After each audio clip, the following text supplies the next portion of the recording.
Assalamualaikum warahmatullahi wabarakatuh.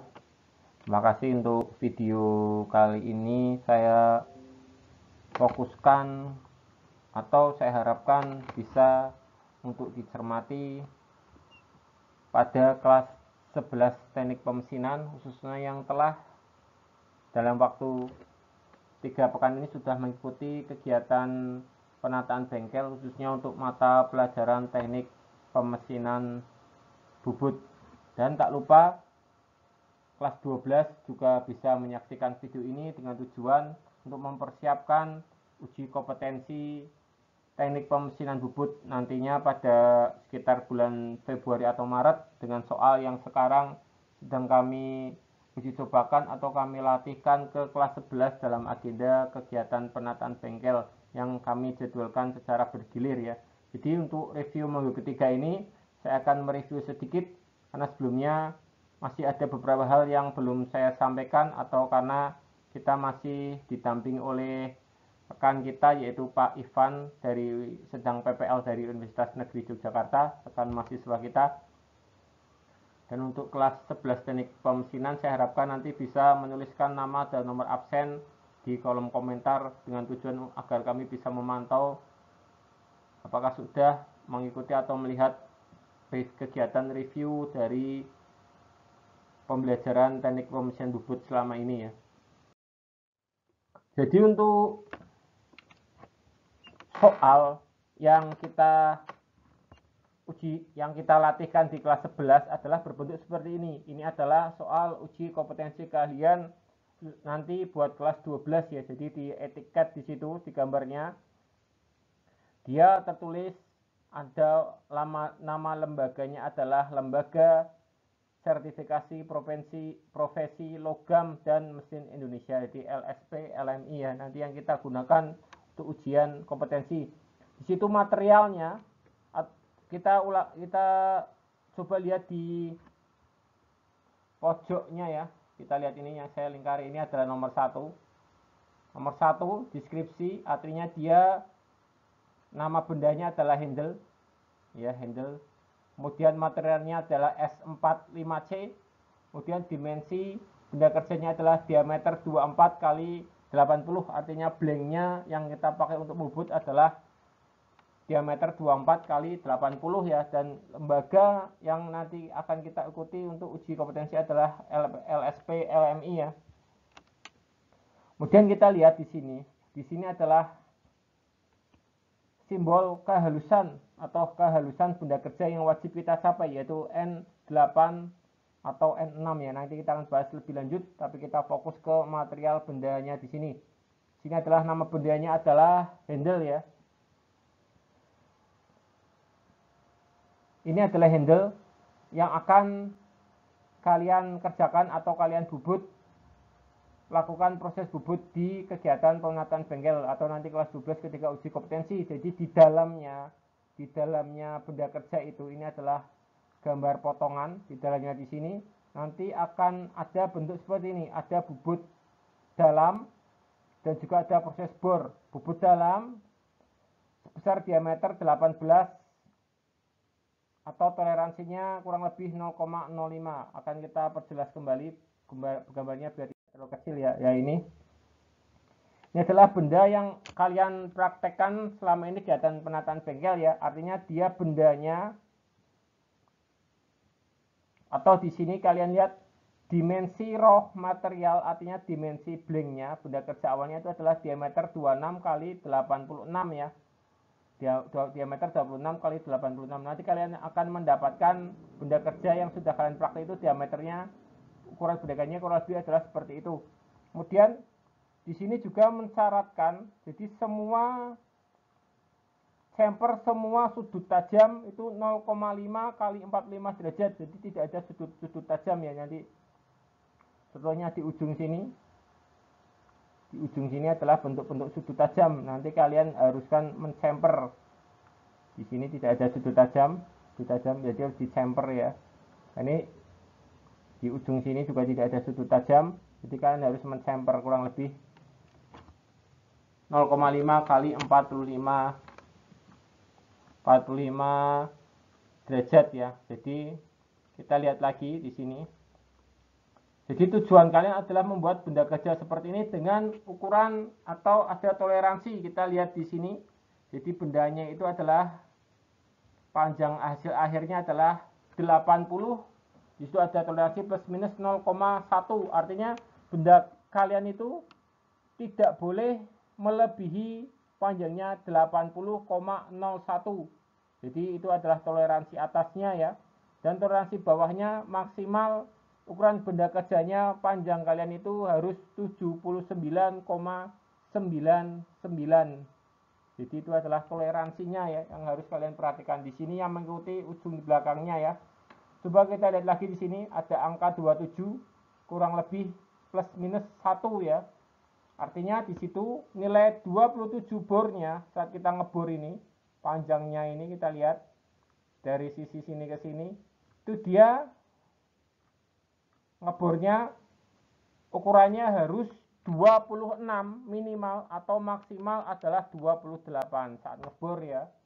Di sini juga ada kalian lihat ini diameter 18, toleransi atasnya 0, jadi tidak boleh lebih dari 18 dan toleransi bawahnya adalah negatif atau min 0,02. Artinya nilai diameternya benda kerja yang di sini, benda kerja kalian itu yang buat nanti bakalan ulir, nanti di sini akan diulir, dia harus ukurannya paling kecil adalah 17,08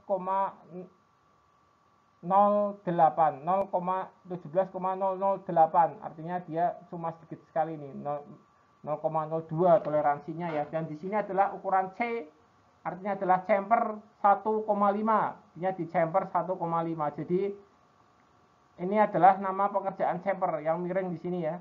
Ini adalah pengerjaan chamfer. Pengerjaan chamfer akan saya kasih warna ungu ya. Ini adalah pengerjaan chamfer dan chamfer atau pekerjaan tirus ya. Untuk mengerjakan ini seperti apa, silakan nanti kalian bisa mengasah pahat dengan sudut seperti itu 45 derajat ya. Jadi pahatnya adalah kurang lebih seperti ini. Pahatnya seperti ini ya. Di sini ini adalah sudutnya adalah 45 derajat.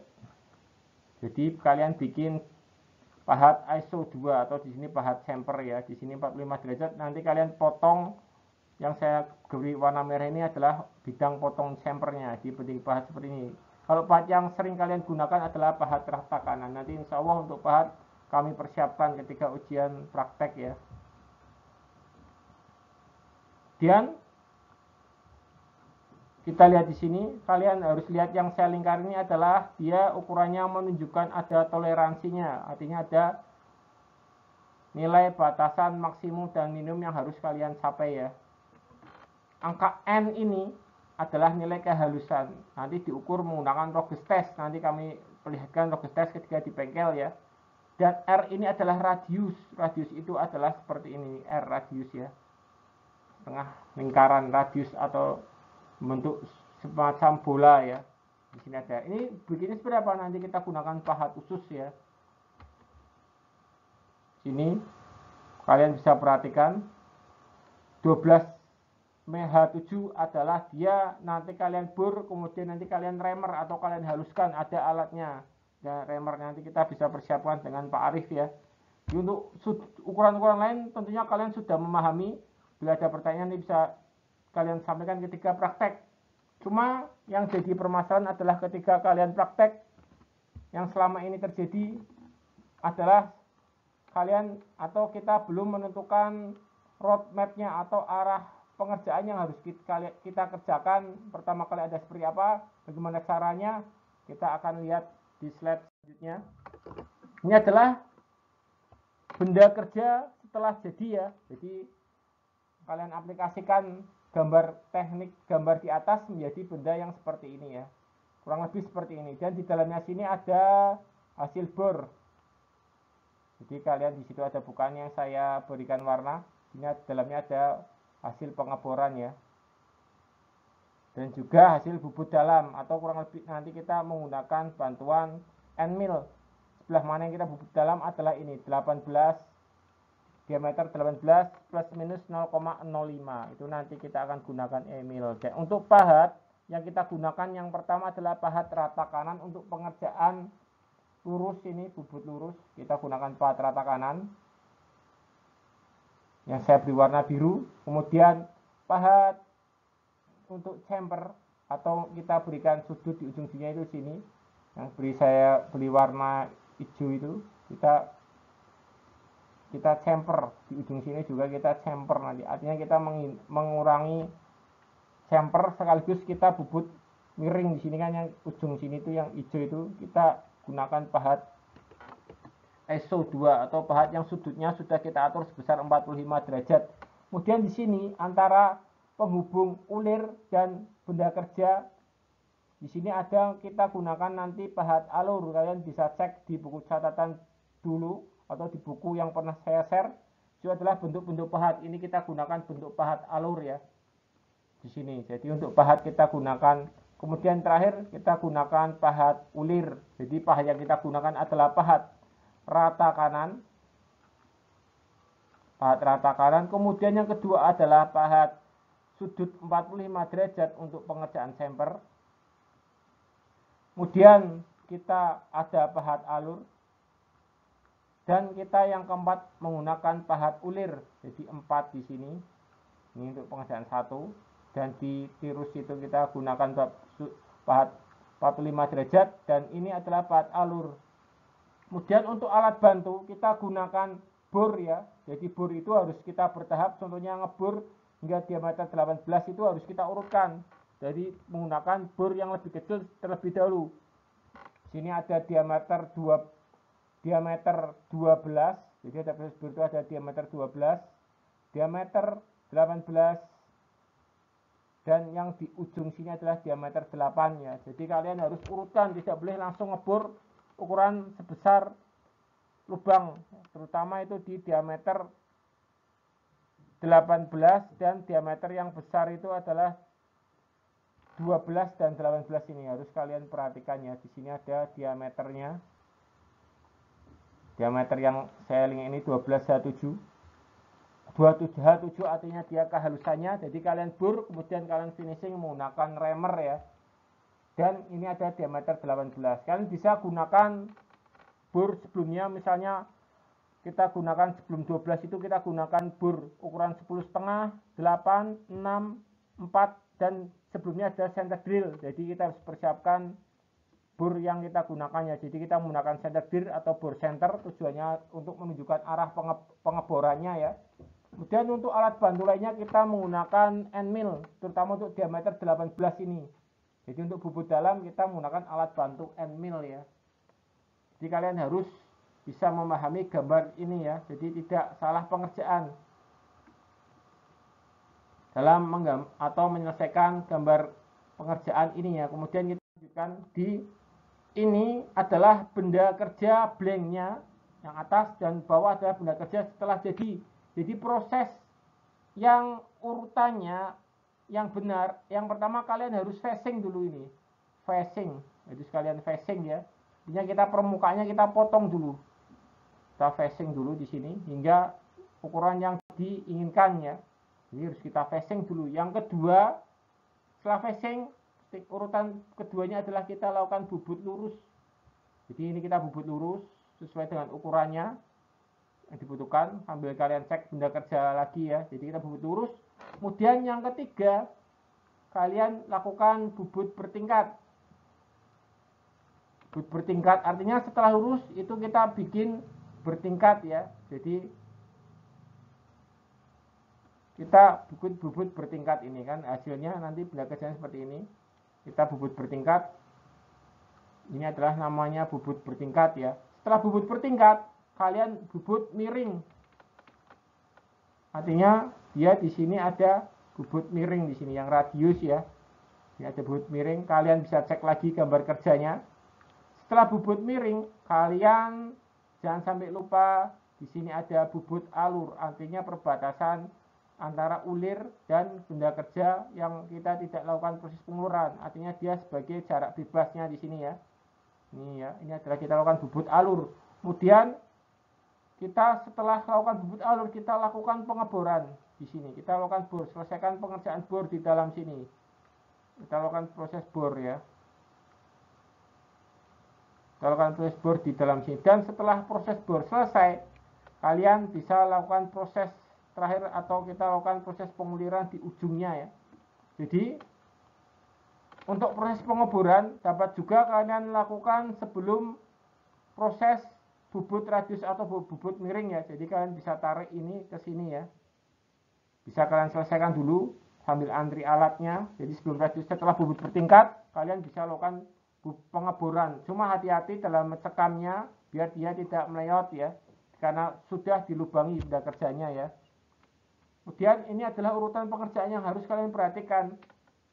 Jadi jangan sampai salah lagi ya, jangan sampai salah langkah, terutama dalam membaca gambar-gambar yang sudah tersedia ya. Jadi gambar kerja sudah tersedia, tinggal kita terapkan dalam praktek bubut ya. Jadi ini adalah uji kompetensi buat kelas 12, jadi cukup mudah, tidak perlu, yang penting kita latihan ya. Untuk bahan, sementara kita gunakan bahan yang lunak, artinya kalian lihat dulu permukaannya yang kasar ya, yang halus itu SC45 kita gunakan standar aja. ST baja lunak itu ada yang permukaannya dia kasar untuk sebagai latihan.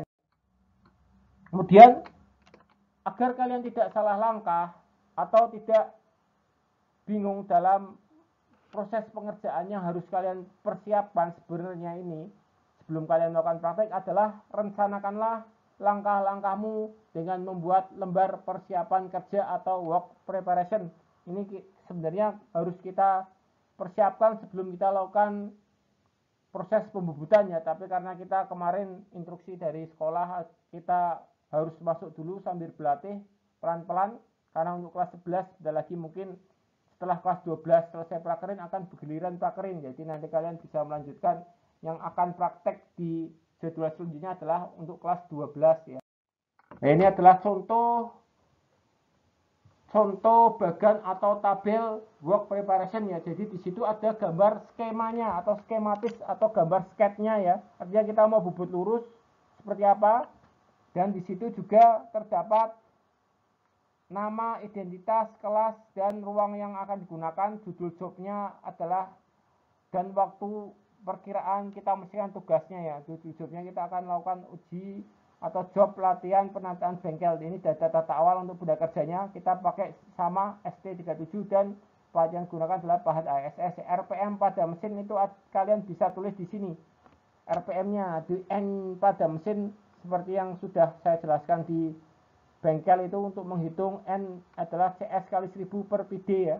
Jadi kalian bisa gambarkan dulu sketsanya di sini dan kalian tulis langkah pengerjaan di sini. Kemudian mesin yang digunakan karena kita masih menggunakan mesin bubut. Kemudian alat potongnya yang harus kalian persiapkan, pahat rata kanan, pahat alur, pahat ulir, pahat radius, pahat chamfer atau 45 derajat ya. Kemudian parameter pemotongannya, ini V-nya V-nya Fn yang harus kita sering ganti adalah di N-nya. Nanti ini saya jelaskan sambil jalan untuk V atau waktu pemotongan, feedingnya, dan ini kedalaman potongnya nanti kita jelaskan ketika sudah di bengkel ya. Jadi intinya kalian harus menghitung N-nya ini yang sering, terutama saat ngebur, karena diameter bor itu saat kita melakukan center drill itu kalau bisa putranya lebih dari 700. Nanti semakin besar diameter bornya kita kurangi putarannya. Kemudian estimasi waktu kalian ya, dan jangan lupa ini kalian tulis adalah keselamatan kerjanya. Dan ini work preparation-nya tidak mesti satu lembar, bisa lebih dari satu lembar ya. Jadi kemudian nanti work preparation ini terutama dipersiapkan ketika kalian nanti akan menghadapi uji kompetensi khususnya buat kelas 12 ya. Demikian review hingga pekan keempat, saya harap bisa diperhatikan untuk kelas 11. Apabila ada pertanyaan nanti bisa disampaikan lewat grup WA ya. Dan jangan lupa kalian absensi, terutama kelas 11, saya ingin lihat siapa yang sudah melihat video ini. Terima kasih, cukup ketikkan nama dan kelas di kolom komentar. Terima kasih. Wassalamualaikum warahmatullahi wabarakatuh. Kita lanjutkan bila ada pertanyaan di grup WA. Assalamualaikum warahmatullahi wabarakatuh.